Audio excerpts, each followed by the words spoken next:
Welcome to my channel Tanuja thoughts.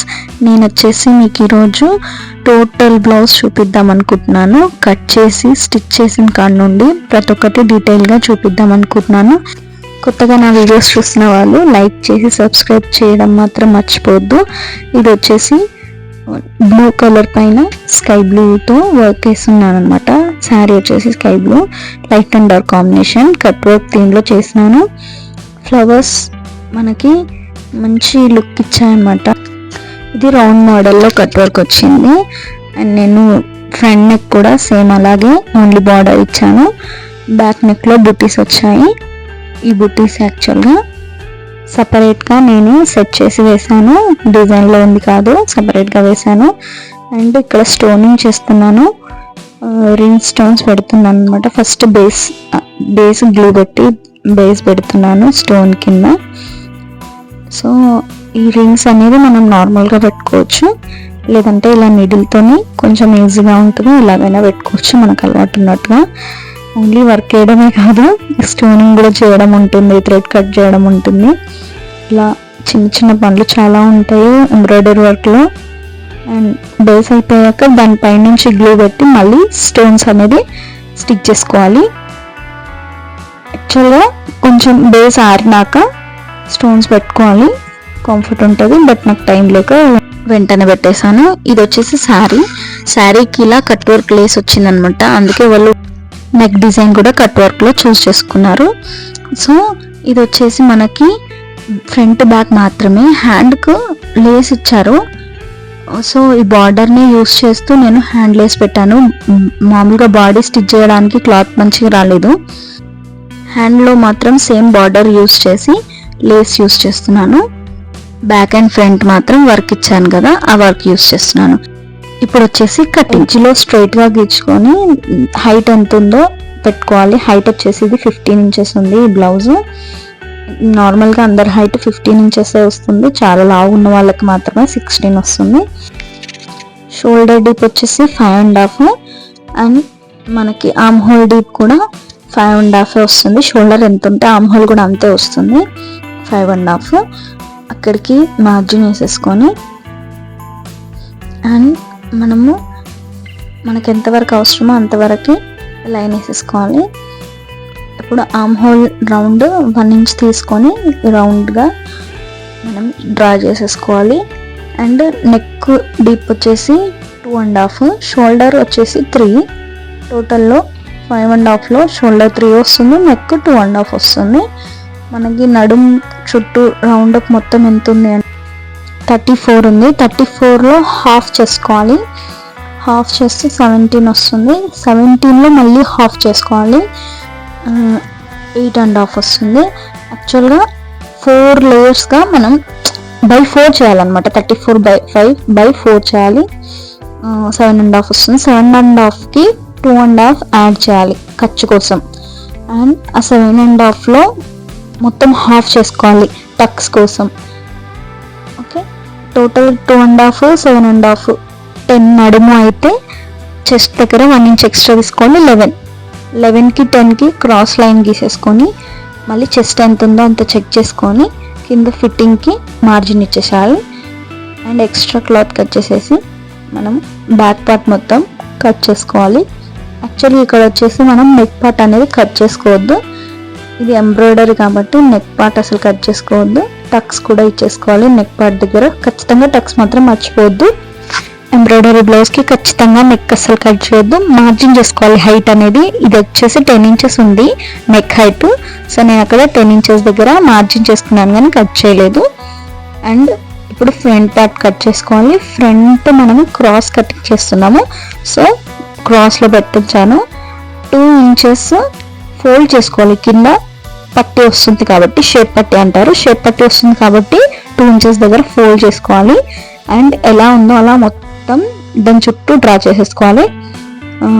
నేను సైడ్కి ఖర్చు కోసం నేను 1.5 ఇంచ్ ఎక్స్ట్రా పెడతాను, ఎందుకంటే టక్స్ దగ్గర మనకి కింద టక్స్ పెద్దగా వస్తుంది కదా, అది ఎక్స్ట్రా పెట్టుకుంటే ఈక్వల్గా ఉంటుంది బ్యాక్ అండ్ ఫ్రంట్. అది అసలు మర్చిపోవద్దు. అండ్ నెక్ డీప్ వచ్చేసి 6.5 నెక్ డీప్ తీసుకున్నాను. ఫ్రంట్ నెక్ మనము యాజ్ యూజువల్గా డ్రా చేసేసుకోవాలి. అండ్ ఫ్రంట్ లోతు డౌన్ తీసుకోవాలి. ఆర్మ్స్ దగ్గర ఆర్మ్ హోల్ డౌన్ ఖచ్చితంగా తీసుకోవాలి. ఫ్రంట్లో టక్స్ దగ్గర పాంచ్ కిందకి దింపుతూ పైనకి 1.5 ఇంచ్ వెళ్ళాలి.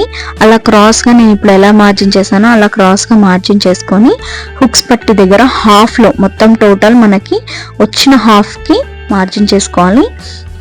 అండ్ కింద మనకి ఇలా క్రాస్లో ఉంటేనే 1/2 ఇంచ్ కిందికి కట్ చేసుకుంటేనే ఫిట్టింగ్ పర్ఫెక్ట్గా ఉంటుంది. ఆర్మ్ హోల్ డౌన్ దగ్గర కూడా మనం టక్స్ పెట్టుకోవాలి.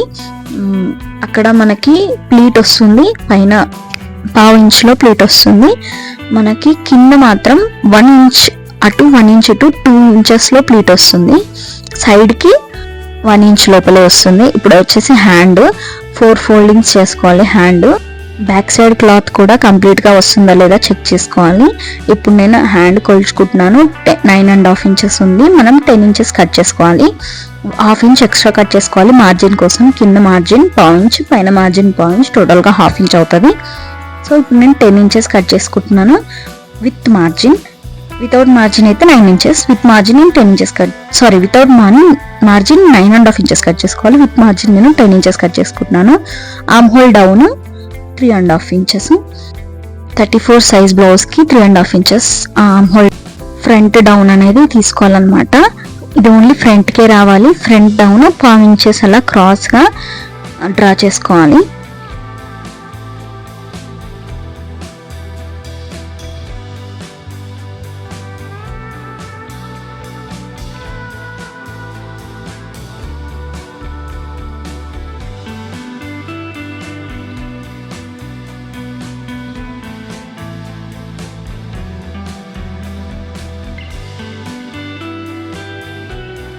నేను హ్యాండ్కి 4 సైడ్స్ జాయింట్ పడేలా కాకుండా 2 సైడ్స్ మాత్రమే జాయింట్ పడేలాగా కట్ చేసుకున్నాను. ఇక్కడ ఫ్రంట్ డౌన్ తీస్తున్నాను. ఫ్రంట్ డౌన్ ఇలా క్రాస్గా కట్ చేసుకొని ఓన్లీ 2 లేయర్స్కి మాత్రం ఫ్రంట్ డౌన్ చేస్తున్నాను. కింది లేయర్కి మనం జాయింటింగ్స్ వేసేసుకొని బ్యాక్లో వేసుకోవాలన్నమాట. ఇది బ్యాక్లో వస్తుంది, డౌన్ తీసింది ఫ్రంట్లో వస్తుంది. ఇప్పుడు వచ్చేసి షేప్ పట్టి ఇది నేను 2.5 ఇంచెస్ స్ట్రైట్గా తీసుకొని పైనకి క్రాస్ వచ్చేసరికి మనకి 3 ఇంచెస్ దగ్గరికి రావాలి. 1/2 ఇంచ్ పెరుగుతుంది. అండ్ టోటల్గా ఎంతవరకు రావాలి అంటే మనకి బ్యాక్ ఎంత ఉంటుందో, బ్యాక్ హిప్ బెల్ట్ మనకి 10 ఇంచెస్ వచ్చింది కదా, ఇది కూడా ఒక 1/2 ఇంచ్ ఎక్స్ట్రా మనం మార్జిన్ పెట్టుకొని 10.5 కట్ చేసేసుకొని 4 లేయర్స్ కట్ చేసుకున్నాను నేను. ఇది వచ్చేసి మెయిన్ ఫ్యాబ్రిక్ డిజైన్ ఈక్వల్గా ఉందా లేదా చెక్ చేసుకోవాలి. ఖచ్చితంగా డిజైన్ ఈక్వల్గా పెట్టుకొని మనము లైనింగ్ సెట్ చేయాలి. లైనింగ్కి మనం నెక్ టిప్ చూసుకున్నాం కదా, అదే మార్జిన్ నెక్ అక్కడ ఈక్వల్గా ఉందా లేదా ఫస్ట్ సెట్ చేసుకోవాలి. మెయిన్ నెక్ తర్వాత ఎక్స్ట్రా క్లాత్ ఉంచుకుంటూ కట్ చేసేసుకోవాలి. మెయిన్ ఫ్యాబ్రిక్లో కూడా మనం నెక్ అసలు కట్ చేసుకోవద్దు, స్టిచ్ చేశాకనే కట్ చేసుకోవాలి. ఫ్రంట్ వచ్చేసి సేమ్ ఆ నెక్ ఎలా ఉందో అలాగే సెట్ చేసుకోవాలి. క్రాస్లో మనం క్రాస్ కటింగ్ చేస్తున్నాం కాబట్టి క్రాస్లో వేసాము వర్క్ కూడా, సో క్రాస్లోనే పెట్టుకొని కట్ చేసుకోవాలి. నెక్ సెట్ చేశాక సైడ్ మొత్తం కట్ చేసేసుకోవాలి. అండ్ అక్కడ మిగిలిన క్లాత్లో ఇంకో ఫ్రంట్ కూడా సేమ్ యాజ్ యూజువల్ కట్ చేసుకోవాలి. అండ్ లెఫ్ట్ రైట్ అనేది మాత్రం కన్ఫామ్గా చెక్ చేసుకోవాలి. మనం లెఫ్ట్ కట్ చేసుకున్నామా రైట్ కట్ చేస్తున్నామా అనేది చెక్ చేసుకోవాలి. 2 ఫ్రంట్స్ అయితే కట్ చేసేసుకున్నాను. ఇప్పుడు నెక్స్ట్ వచ్చేసి షేప్ పట్టీలో మిగిలిన ఫ్యాబ్రిక్ 4 లేయర్స్ వస్తే మాత్రం ఖచ్చితంగా 4 లేయర్స్ కట్ చేసుకోండి, స్టిఫ్గా ఉంటుంది. 2 లేయర్స్ వస్తే కూడా కట్ చేసుకోవచ్చు, బట్ 4 లేయర్స్ వస్తే మాత్రం 4 లేయర్స్ పెట్టుకుంటే కొంచెం స్టిఫ్గా వస్తుంది అనమాట. నాకైతే 4 లేయర్స్ వచ్చింది. మీకు క్లాత్ తక్కువ అనిపిస్తే 2 లేయర్స్ కట్ చేసుకోండి.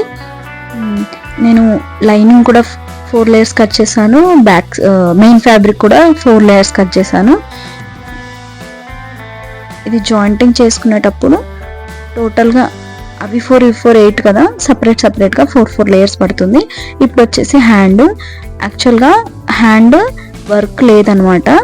ఈ బ్లౌజ్కి కట్ వర్క్ లేస్ ఇచ్చారు, అదే అప్లై చేస్తూ నేను హ్యాండ్ స్టిచ్ చేద్దామని అనుకున్నాను. కస్టమర్ అలాగే కావాలనుకున్నారు, సో కటింగ్ అయిపోయింది. ఇప్పుడు వచ్చేసి స్టిచ్చింగ్. నెక్ ఈక్వల్గా చూసుకొని టక్స్ పెట్టాం కదా, ఆ టక్స్ దగ్గరనే ఈక్వల్గా చూసుకొని డీప్ తీసుకున్న లైన్ కూడా మ్యాచ్ అయ్యేటట్టుగా మనం మిడిల్లో ఒకటి రఫ్గా స్టిచ్ వేసుకోవాలి. ఇప్పుడు రాంగ్ సైడ్, అది రాంగ్ సైడ్ మనము వర్క్ ఎలా అయితే ఉందో కట్ వర్క్ సేమ్ అదే డిజైన్గా మనం స్టిచ్ చేసుకుంటూ వెళ్ళాలి. పక్కన నుండి స్టిచ్ దాని పైనకి రావద్దు, అలాగని సైడ్కి కూడా వెళ్ళిపోవద్దు. పక్కన నుండి ఎగ్జాక్ట్గా స్టిచ్ చేస్తేనే మనకు పర్ఫెక్ట్ లుక్ అనేది వస్తుంది. సో నేను ఎలా స్టిచ్ చేస్తున్నానో మీరు అబ్జర్వ్ చేసి సేమ్ అలాగే చేస్తేనే మంచి లుక్ వస్తుంది.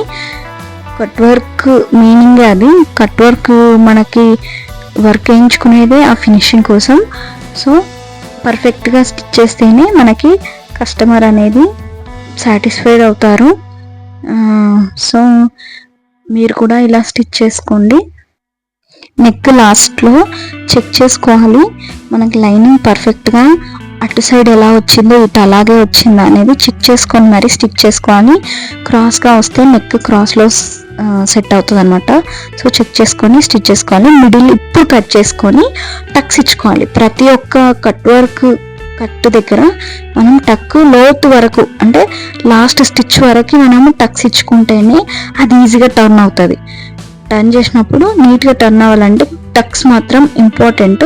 టక్స్ నీట్గా ఇస్తేనే టర్న్ అవుతుంది. ఒక్క దగ్గర టక్ ఇవ్వకపోయినా అది టర్న్ అయ్యేటప్పుడు మనకి బయటికి వచ్చేస్తుంది లైనింగ్ అనేది. సో టక్స్ నీట్గా ఇచ్చేసి ఇలా రివర్స్ చేసుకోవాలి. మనము వర్క్ బయటికి నెట్టుతూ లైనింగ్ లోపలికి నెట్టుతూ స్టిచ్ చేసుకోవాలి. మనకి పైన స్టిచ్ కూడా సేమ్ కట్ వర్క్ ఎలా అయితే షేప్ ఇచ్చిందో అదే షేప్లో మనం స్టిచ్ అనేది వేసుకోవాలి. ఏదైనా తీసుకొని లోపలికి నెట్టుకుంటూ స్టిచ్ చేసుకోవాలన్నమాట. మనము నీడిల్ అలాంటిది ఏదైనా యూజ్ చేస్తూ క్లాత్ని లోపలికి నెట్టాలి, ఈజీగా ఉంటుంది. ఇలా సేమ్ వర్క్ ఎలా ఉందో అక్కడ పక్కన నుంచే స్టిచ్ వేస్తే స్టిఫ్గా ఉంటుంది, పర్ఫెక్ట్గా వస్తుంది. లైనింగ్ మనకి ఇంకా ఈ స్టిచ్ వేసాక అసలు బయటికి రాదు, మనము వాష్ చేసినా కూడా బయటికి రాదనమాట. సో ఈ స్టిచ్ మాత్రం ఖచ్చితంగా వేయాలి. ఇలాగే టోటల్ బ్లౌజ్ అనేది కట్ వర్క్ ఫినిషింగ్ స్టిచ్ చేసుకుంటూ వెళ్ళాలి. కట్ వర్క్కి ఎక్స్ట్రా ఛార్జ్ చేసేది కూడా ఎందుకే అండి, యాక్చువల్గా కట్ వర్క్ స్టిచ్ చేసేటప్పుడు చాలా డిఫికల్ట్గా ఉంటుంది. ఫినిషింగ్ కోసం ఎక్కువ కష్టపడాల్సి ఉంటుంది. సో అందుకే ఎక్కువ ఛార్జ్ చేస్తాము. ఇప్పుడు వచ్చేసి లైనింగ్ జాయిన్ చేసుకోవాలి. నెక్ కంప్లీట్గా స్టిచ్ చేశాక లైనింగ్ జాయిన్ చేసుకోవాలి. లైనింగ్ జాయిన్ చేసేటప్పుడు మెయిన్గా మనం చూసుకోవాల్సింది ఏంటంటే కుచ్చుగా రాకుండా లైనింగ్ నీట్గా జాయిన్ చేసుకోవాలి. కుచ్చుగా వస్తే బ్లౌజ్ ఫినిషింగ్ పోతుందండి. కుచ్చులుగా లేకుండా ప్లెయిన్గా నీట్గా వచ్చేటట్టు జాయిన్ చేసుకోవాలి. మీకు అలవాటు లేకపోతే ఐరన్ చేసుకొని జాయిన్ చేసుకోండి, బెస్ట్ ఆప్షన్. అండ్ ఎక్స్ట్రా మాత్రం ఇలా నీట్గా లైనింగ్ ఎంతవరకు కట్ చేసామో అంతవరకు ఎక్స్ట్రా ఫ్యాబ్రిక్ కట్ చేసేసుకోవాలి.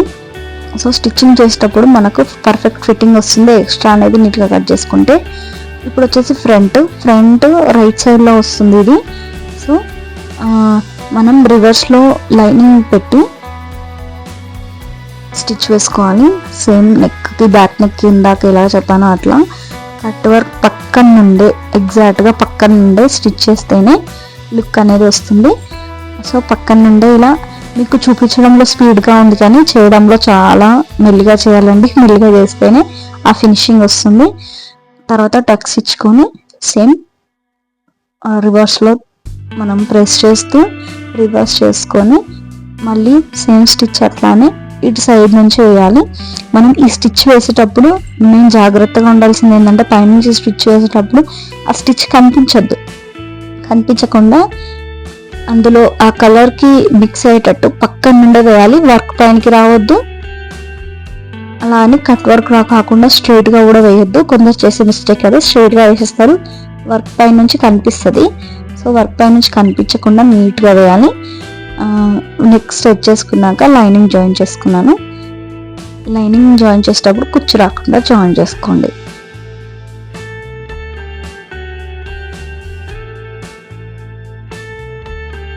ఎక్స్ట్రా ఫ్యాబ్రిక్ కట్ చేసేసుకోవాలి. క్రాస్ కటింగ్ కాబట్టి జాయిన్ చేసేటప్పుడు కొంచెం ఇబ్బందిగా ఉంటుంది. నీట్గా చూసుకొని జాయిన్ చేసుకోండి, లేదంటే ఐరన్ చేసుకొని జాయిన్ చేసుకోండి. ఇప్పుడు వచ్చేసి హ్యాండ్కి జాయింటింగ్స్ పడతాయి కదా, ఆ జాయింట్స్ ఫస్ట్ జాయిన్ చేసేసుకోవాలి. వన్ సైడ్ ఒక హ్యాండ్కి వన్ సైడ్ జాయింట్ పడుతుంది, జాయింట్ వేసేసుకోవాలి. జాయింట్ వేసుకున్నాక షేప్ మాత్రం ఖచ్చితంగా సెట్ చేసుకోవాలి. తర్వాతే మెయిన్ ఫ్యాబ్రిక్కి జాయిన్ చేయాలి. మెయిన్ ఫ్యాబ్రిక్ పైన జాయిన్ చేసేటప్పుడు మనం ఏదైతే స్ట్రైట్గా రావాలనుకుంటున్నామో వర్క్, మెయిన్ ఫ్యాబ్రిక్ పైన ఉన్న వర్క్ని మనము సెట్ చేసుకుంటూ స్ట్రైట్గా వచ్చేటట్టు వేసుకోవాలి. కింద పట్టి వెళ్ళిపోవాలనుకున్నాను నేను లోపలికి, సో పట్టి వరకే స్టిచ్ చేసుకొని ఫోల్డ్ చేసుకున్నాను. సో మెయిన్ ఫ్యాబ్రిక్ పైన ఉన్న డిజైన్ అనేది మనము నీట్గా కనిపించేటట్టుగా స్టిచ్ చేసుకోవాలి. ఇప్పుడు లైనింగ్ జాయిన్ చేసేస్తున్నాను. టోటల్ రౌండ్ అప్ జాయింటింగ్ మనము స్టిఫ్గా సెట్ చేసుకుంటూ లైనింగ్ని జాయిన్ చేసేసుకోవాలి. Round up extra fabric cut చేసేసుకోవాలి. ఫ్రంట్ మనకి టక్స్ ఉంది కదా, ఆ ఫ్రంట్ ఎక్కడ సైడ్ ఉందో చూసుకొని మరో హ్యాండ్ స్టిచ్ చేసేటప్పుడు దానికి ఆపోజిట్గానే పెట్టుకొని స్టిచ్ చేయాలి. అట్లా అయితేనే మనకు ఫ్రంట్ ఫ్రంట్ సైడ్ వస్తుంది. ఒకవేళ వేరే సైడ్ జాయిన్ చేసాం అనుకోండి, ఒకటి ఫ్రంట్కి వస్తుంది, ఒకటి బ్యాక్ వస్తుంది, అట్లా కాకుండా చూసుకోవాలి. ఇవి వచ్చేసి షేప్ పట్టీలు. రెండు నేను క్లోజ్ షేప్ పట్టీ కట్ చేశాను కాబట్టి ఓపెన్ చేసి జాయిన్ చేస్తున్నాను. ఒకవేళ ఓపెన్ చేసుకొని కట్ చేసుకుంటే ఖర్చు వదులుకొని ఓపెన్ చేసుకొని కట్ చేసుకుంటే మాత్రం జాయిన్ చేశాక మళ్ళీ అది ఇలా మనం జాయిన్ చేసుకోవాల్సి ఉంటుంది. నేను ఆల్రెడీ క్లోజ్ ఉంది, నాకు క్లాత్ సరిపోయింది కాబట్టి క్లోజ్ కట్ చేశాను. ఇది వచ్చేసి ఓపెన్ ఉంది చూడండి. సో ఫస్ట్ ఓపెన్ ఉన్న జాయింటింగ్ని మనం క్లోజ్ చేసుకోవాలి, కింద జాయింట్ వేసుకోవాలి. జాయింట్ వేసుకుంటే పెద్దగా అది ఓపెన్ అయిపోతుంది. సో లైనింగ్ కూడా అట్లాగే ఉంది, మెయిన్ ఫ్యాబ్రిక్ కూడా అట్లనే కట్ చేసుకున్నా. క్లాత్ అలా సెట్ అయింది కాబట్టి అట్లా కట్ చేసుకున్నా. ఒకవేళ మీకు రెండు ఓపెన్గా కాకుండా క్లోజ్గానే సెట్ అయింది అనుకోండి, క్లోజ్గా కట్ చేసుకోండి. ఇప్పుడు నేను దీన్ని క్లోజ్ చేసేస్తున్నా. క్లోజ్ చేసుకొని మళ్ళీ రౌండ్ అప్ లైనింగ్ జాయిన్ చేసుకుంటున్నా. సేమ్ ఇట్లాగే చేసుకోండి. ఒకవేళ మనకు కుచ్చుకునే ఫ్యాబ్రిక్ కనుక ఉంటే మాత్రం ఇట్లా చేయొద్దు. కింది వైపున లోపల వైపున మెయిన్ ఫ్యాబ్రిక్ కాకుండా లైనింగ్ ఫ్యాబ్రిక్ రావాలి. సో కుచ్చుకోదనమాట. ఇది హాఫ్ పట్టు కాబట్టి ఇదైతే కుచ్చుకోదు కాబట్టి నేను లోపలికి బయటికి హాఫ్ పట్టే పెడుతున్నా. ఇప్పుడు వచ్చేటే టక్స్ మాత్రం కరెక్ట్గా స్టిచ్ చేస్తేనే ఫ్రంట్ పర్ఫెక్ట్గా కుదురుతుంది. కింద వచ్చేసి 1 ఇంచ్ 2 ఇంచెస్ టక్ ఇచ్చేసాను. ఆమ్ హోల్ దగ్గర 1/2 ఇంచ్లోనే మొత్తం టక్ వచ్చేయాలి. అండ్ ఇక్కడ మిడిల్లో హుక్స్ పట్టి దగ్గర 1 ఇంచ్లో మొత్తం టక్ వచ్చేయాలి. అండ్ లెంత్ వచ్చేసి 1.5-2 ఇంచెస్ వరకు ఇచ్చుకోవచ్చు. ఇప్పుడు షేప్ పట్టి జాయిన్ చేస్తున్నాను. ఇలా పైనుండి ఫస్ట్ లైన్ పెట్టుకుంటూ జాయిన్ చేసుకోవాలి. రెండు ఒకేసారి కూడా చేసుకోవచ్చు, కాకపోతే బిగినర్స్కి మాత్రం ఇట్లా పైన ఒక్కసారి పెట్టి మళ్ళీ దాన్ని రోల్ చేస్తూ అదే స్టిచ్ దగ్గర మనము సేమ్ అట్లా పెట్టి జిగ్జాగ్ ఫ్రంట్లో ఎప్పుడైనా లాక్ స్టిచ్ వేసుకోవాలి. ఎండింగ్లో కూడా లాక్ స్టిచ్ వేస్తేనే మనకి బ్లౌజ్ అనేది ఓపెన్ అవ్వకుండా ఉంటుంది. ఇప్పుడు అందులో నుంచి బయటికి తీస్తే పర్ఫెక్ట్గా మనకి వెనకాల కూడా స్టిచ్ కనిపించకుండా వస్తుంది. సేమ్ నెక్స్ట్ సైడ్ కూడా అలాగే పెట్టుకోవాలి. స్టిచ్ చేసుకునే ముందు లెఫ్ట్ రైట్ మాత్రం ఖచ్చితంగా చూసుకోవాలి. ఒకవేళ మనం రెండు రైట్ సైడ్ చేసుకున్నా మనం మళ్ళీ టోటల్ విప్పాల్సి వస్తుంది. సో లెఫ్ట్ అండ్ రైట్ చూసుకున్నాకనే స్టిచ్ చేసుకోవాలి. లైనింగ్ జాయిన్ చేసేటప్పుడే మీరు అది అబ్జర్వ్ చేసుకోవాలి. సేమ్ ఇది ఇప్పుడు నేను ఇది 2 ఒకటేసారి జాయిన్ చేసి చూపిస్తున్నాను చూడండి. అది ఒకసారి ఓపెన్ చేసి చూపించాను. ఇదేమో టోటల్ మొత్తం రోల్ చేసుకొని కిందిది పైన ఒకటేసారి నేను స్టిచ్చింగ్లో పెట్టేసిన. ఇట్లా అయితే నాకు అలవాటు. యాక్చువల్గా బిగినర్స్ కోసం ఇందాక చూపించినట్టుగా చేసుకోవచ్చు. మీకు అలవాటు ఉంటే ఇలా చేసుకోవచ్చు. ఇక్కడ షేప్ పట్టి దగ్గర స్టిచ్ వేస్తే కొంచెం స్టిఫ్గా ఉంటుందని స్టిచ్ వేస్తున్నాను. వేసుకోకపోయినా పర్లేదు, వేస్తే కొంచెం నీట్గా కనిపిస్తుంది, స్టిఫ్గా కూడా ఉంటుంది. ఇప్పుడు వచ్చేసి కాజా పట్టి పెడుతున్నాను. కాజా పట్టి పైనుంచి పెట్టాలి, అందరూ కింద నుంచి పెడతారు కాదండి, పైనుంచి పెడితే ఫినిషింగ్ బాగా వస్తుంది. విడ్త్ 4 ఇంచెస్ విడ్త్ క్లాత్ తీసుకొని పైనుంచి స్టిచ్ వేసి వెనకాలకి ఫోల్డ్ చేస్తున్నాను. 2 స్టిచెస్ వేసుకోవాలి. కాజాపట్టికి దగ్గరగా 1/2 ఇంచ్ డిఫరెన్స్లో 2 స్టిచ్ వేసుకోవాలి. ఇప్పుడు వచ్చేసి హుక్ పట్టి 2 ఇంచెస్ విడతలో తీసేసుకొని నేను పైన ఫోల్డ్ చేసుకుంటూ ఒక స్టిచ్ వేసేస్తున్నాను. ఎందుకంటే వర్క్ వచ్చింది కాబట్టి అక్కడ ఇంకా మనకి పైపింగ్ కానీ హెమ్మింగ్ కానీ రాదు. సో పైన కూడా ఫోల్డ్ చేసేయాలి, కింద కూడా లోపలికి ఫోల్డ్ చేసుకొని స్టిచ్ వేసుకోవాలి. రైట్ కంటే వర్క్ వచ్చింది, ఇప్పుడు లెఫ్ట్కి వర్క్ రాలేదు కాబట్టి మనం పైపింగ్ పెట్టుకోవాలి. గోల్డ్ ఇందులో మ్యాచ్ అయ్యే గోల్డ్ కలర్ టిష్యూ క్లాత్ తీసుకుని ఇలా క్రాస్ కట్ చేసుకున్నాను. దానికి థ్రెడ్ పెట్టుకుంటూ స్టిచ్ వేసుకోవాలి. థ్రెడ్ పైపింగ్ అనమాట ఇది. అండ్ బ్యాక్ బెల్ట్ కోసం నేను హెమ్మింగ్ కాకుండా పైపింగ్ పెడుతున్నాను. బ్యాక్కి పైపింగ్ పెట్టడం వల్ల కొంచెం లుక్ అనేది చాలా ఫినిషింగ్గా కనిపిస్తుంది. సో ఇది స్ట్రైట్ పట్టి తీసుకున్నాను బ్యాక్ కోసము. స్ట్రైట్ పట్టి థ్రెడ్ పెట్టి స్టిచ్ వేసేస్తున్నాను. ఇప్పుడు బ్యాక్ టక్స్ ఇవి. బ్యాక్ టక్స్ 1/2 ఇంచ్లో మొత్తం మనకి టక్ వచ్చేయాలి. పైన వరకు ప్లీట్ పెట్టుకుంటూ స్టిచ్ చేసుకోవాలన్నమాట. మనము 4 ఇంచెస్ లెంత్లో పెట్టుకోవాలి. ఇది విడ్త్ వచ్చేసి 1/2 ఇంచు, లెంత్ వచ్చేసి 4 ఇంచెస్. ఇప్పుడు థ్రెడ్ పైపింగ్ రైట్ సైడ్ పైన పెట్టుకోవాలి, రాంగ్ సైడ్ లోపల వైపు పెట్టుకుంటూ స్టిచ్ చేసుకుంటూ స్ట్రైట్గా స్టిచ్ చేసుకుంటూ వచ్చేయాలి. పైపింగ్ పక్క నుండి లోపలికి ఒక హాఫ్ ఇంచ్ అంతవరకు 1/2 ఇంచ్ వరకే లోపలికి ఫోల్డ్ చేసుకుంటూ స్టిచ్ వేసుకోవాలి. స్టిచ్ అనేది ఈక్వల్గా రావాలి. ఈక్వల్గా ఉంటేనే థ్రెడ్ పైపింగ్ ఫినిషింగ్ అనేది మనకు నీట్గా కనిపిస్తుంది. స్ట్రెయిట్గా స్టిచ్ వేసుకొని థ్రెడ్ పైపింగ్ పెడితే ఎంత ఫినిషింగ్ అనిపిస్తుందో చూడండి. నెక్స్ట్ వచ్చేసి మనకి ఫ్రంట్కి క్రాస్ పట్టి, ఎందుకంటే ఫ్రంట్ క్రాస్గా ఉంటుంది కాబట్టి క్రాస్ పట్టి యూజ్ చేయాలి. బ్యాక్ స్ట్రైట్గా ఉంటుంది, స్టిఫ్గా ఉండాలి కాబట్టి స్ట్రైట్ పట్టి యూజ్ చేయాలి. నెక్కి ఎక్కడైనా మనం పైపింగ్ పెట్టినప్పుడు క్రాస్ క్లాత్ తీసుకొని మాత్రమే పైపింగ్ పెట్టుకోవాలి. సో ఇలా బెండ్ అవుతుంది అనమాట. టక్స్ ఇచ్చుకొని బెండ్ చేసుకుంటూ మనం థ్రెడ్ పైపింగ్ అనేది ఇలా స్టిచ్ చేసుకుంటే కుచ్చులు రాకుండా నీట్గా వస్తుంది. సేమ్ ఈక్వల్గా స్టిచ్చింగ్ అనేది స్ట్రైట్గా ఈక్వల్గా ఉండేటట్టుగా చూసుకోవాలి. ఇప్పుడు ఫ్రంట్ బ్యాక్ అంతా కంప్లీట్ అయిపోయింది. హ్యాండ్స్ కూడా మనం జాయిన్ చేసుకున్నాం కదా. ఇప్పుడు లాస్ట్లో మనం షోల్డర్స్ జాయిన్ చేసుకోవాలి. షోల్డర్స్ జాయిన్ చేసేటప్పుడు అక్కడ ఏదైనా మనకి స్టోన్ కనుక ఉంటే తీసేసుకొని జాయిన్ చేసుకోవాలి. స్టోన్స్ అడ్డం రాకుండా చూసుకుంటూ షోల్డర్ జాయిన్ చేసుకోవాలి. షోల్డర్స్కి 2 స్టిచెస్ వేసుకుంటే కొంచెం స్ట్రాంగ్గా ఉంటుంది అనమాట. హ్యాండ్కి వచ్చేసి లేస్ పెడుతున్నాను. ఈ బ్లౌజ్కి లేస్ వచ్చింది. లేస్ కట్ వర్క్ లేస్ కింది కట్ వర్క్ అనేది మనకు కనిపించేటట్టుగా పక్కన నుండి స్టిచ్ వేసుకోవాలన్నమాట. క్లాత్ కట్ వర్క్ కిందికి రావద్దు, ఫినిషింగ్ అనేది కనిపించదు. ఫ్రంట్ డౌన్ తీసింది మనం చెక్ చేసుకొని అది ఫ్రంట్లోనే వచ్చేటట్టుగా మనం స్టిచ్ చేసుకోవాలి. సో నేను మిడిల్ నుండి చెక్ చేస్తున్న హ్యాండ్ మనకి ఎంతవరకు అయితే స్టిచ్చింగ్లోకి వస్తుంది అనేది నేను ఫస్టే చెక్ చేసుకొని స్టిచ్ చేస్తున్నా. అలవాటు లేకపోతే మిడిల్ పాయింట్ మనం షోల్డర్ దగ్గర పెట్టి ఇటు సైడ్ స్టిచ్ చేశాక మళ్ళీ రివర్స్ తిప్పుకొని అటు సైడ్ స్టిచ్ చేసుకోవాలి. నాకు అలవాటు కాబట్టి నేను స్టార్టింగ్ నుంచే స్టిచ్ చేస్తున్నాను అనమాట. బిగ్నెస్ అయితే మిడిల్లో పెట్టుకొని స్టిచ్ చేస్తే బెస్ట్ అనమాట, ఈక్వల్గా వస్తుంది.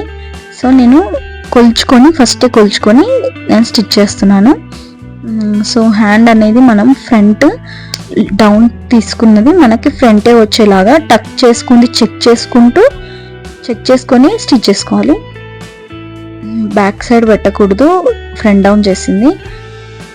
అండ్ ఇప్పుడు వచ్చేసి ఫిట్టింగ్ నేను 34 వచ్చేలాగా మార్జిన్ చేసుకున్నాను. కొలుచుకొని మార్జిన్ చేసుకొని అండ్ ఆర్మ్ హోల్ డౌన్ దగ్గర కూడా ఆర్మ్ హోల్స్ దగ్గర కూడా మనము ఫిట్టింగ్ ఎంత ఉందో చూసుకొని మార్క్ చేసుకొని ఫిట్టింగ్ స్టిచ్ వేసుకోవాలి. ఎక్స్ట్రా ఉన్న ఫ్యాబ్రిక్ కట్ చేసుకోవాలి నీట్గా. ఎక్స్ట్రా రాదు, చిన్నగా ఏదైనా ఎక్స్ట్రా ఉంటే మాత్రం కట్ చేసుకోవాలి. ఫిట్టింగ్ స్టిచ్చెస్ మనం పక్కనే పావు ఇంచుకొకటి స్ట్రైట్గా వేసుకోవాలన్నమాట. ఎప్పుడైనా విప్పుకుంటే కూడా మనకి డిస్టర్బెన్స్ లేకుండా అటు ఇటుగా రాకుండా స్ట్రైట్గా వేసుకుంటేనే ఫినిషింగ్ బాగుంటుంది. ఇంకో సైడ్ కూడా మనం ఈక్వల్గా సేమ్ అక్కడ సైడ్ ఎలా అయితే ఫిట్టింగ్ చేసామో ఈక్వల్గా వచ్చేటట్టు ఇటు సైడ్ కూడా అంతే ఫిట్ చేయాలి. అది చెక్ చేసుకుంటూ అటు సైడ్ వేసిన ఫిట్టింగ్ని చెక్ చేసుకుంటూ సేమ్ ఈక్వల్గా వచ్చేటట్టుగా వేసుకోవాలన్నమాట. ఎప్పుడైనా బ్లౌజ్ స్టిచ్ చేసేటప్పుడు ఈక్వల్గా చూసుకోవడం మెయిన్ ఇంపార్టెంట్ పాయింట్.